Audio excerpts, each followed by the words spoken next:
আমরা তো নিজেদের মধ্যে ইতিমধ্যে বৈষম্য তৈরি করে রেখেছি নানা ধারার শিক্ষার মধ্য দিয়ে। জিপিএ 5 পাওয়াটাই জীবনের বড় লক্ষ্য না। বড় লক্ষ্য তো হলো আমরা আগামীর জন্য তৈরি করব নিজেদেরকে।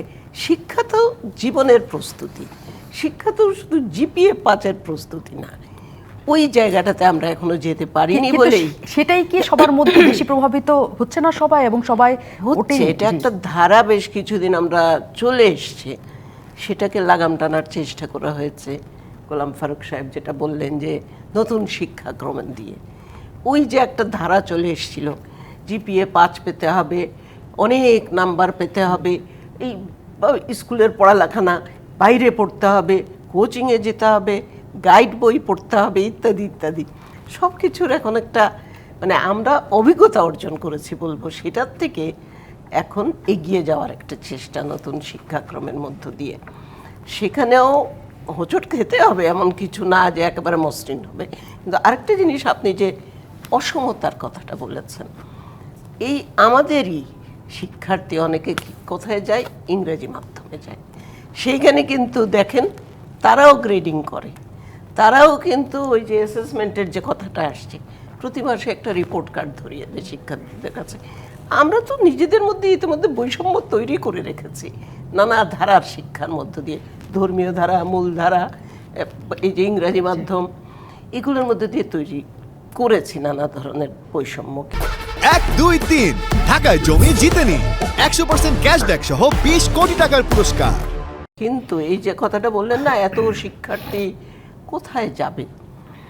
এই ঢাকা মহানগরীতেই কিছু ওই রকম মিশনারি পরিচালিত কলেজ আছে যারা কিন্তু দাবি করে আমরা কম জিপিএ নিয়ে যদি তাদেরকে আরও সামনে নিতে পারি, সেটা হবে আমাদের বড় বড় একটা সার্থকতা। কিন্তু আমাদের বেশিরভাগ শিক্ষা প্রতিষ্ঠান সব জিপিএ 5 নিয়ে তার উপরেই গর্ব করে যে এদেরকে, কিন্তু এদের মধ্যে কতজন পরে পায় না সে তথ্যটা আমাদের জানা থাকে না। এবং এখানেই আমাদের একটা মানে চিন্তা চেতনার একটা, আমি বলবো যে আধুনিক চিন্তা না, এগুলো আধুনিক হলে আমাদেরকে আরও অন্যভাবে চিন্তা করতে হবে, পৃথিবীর সাথে তাল মিলিয়ে চলতে। মা বাবারা তো বলবেন যে জিপিএ 5 পেয়ে এখানে যাবে, ওখানে যাবে ইত্যাদি, কিন্তু আমরা তো এটাও জানি দুইটাই এসএসসি এইচএসসিতে জিপিএ 5 পাওয়ার পরেই তাদের সবার স্বপ্ন তো ঢাকা বিশ্ববিদ্যালয়ে যাবে, সেখানেই তো 90% ফেল করে, হার মানতে হয়। তো তার মানে তো এটা না যে পারবে সবাই, কিন্তু এটাই জীবনের শেষ না। আমি সেটাই বলেছিলাম যে এই যে জিপিএ 5 প্রাপ্তির ফলে একজনের মধ্যে যে আশার জায়গাটা তৈরি হয় শেষ পর্যন্ত, যে আমি মেধাবী, আমি সব জায়গায় যে ভালো করব, ধাপে ধাপে সেগুলি নষ্ট হয়ে তার আত্মবিশ্বাস কমে যায় কিনা আসলে। কাজে আমরা তৈরি করেছি তাদের মধ্যে, এটাকে আমরাই এমন ভাবে আমরাই তৈরি করছি, সমাজটাই তাদের মধ্যে এই ধারণা দিয়ে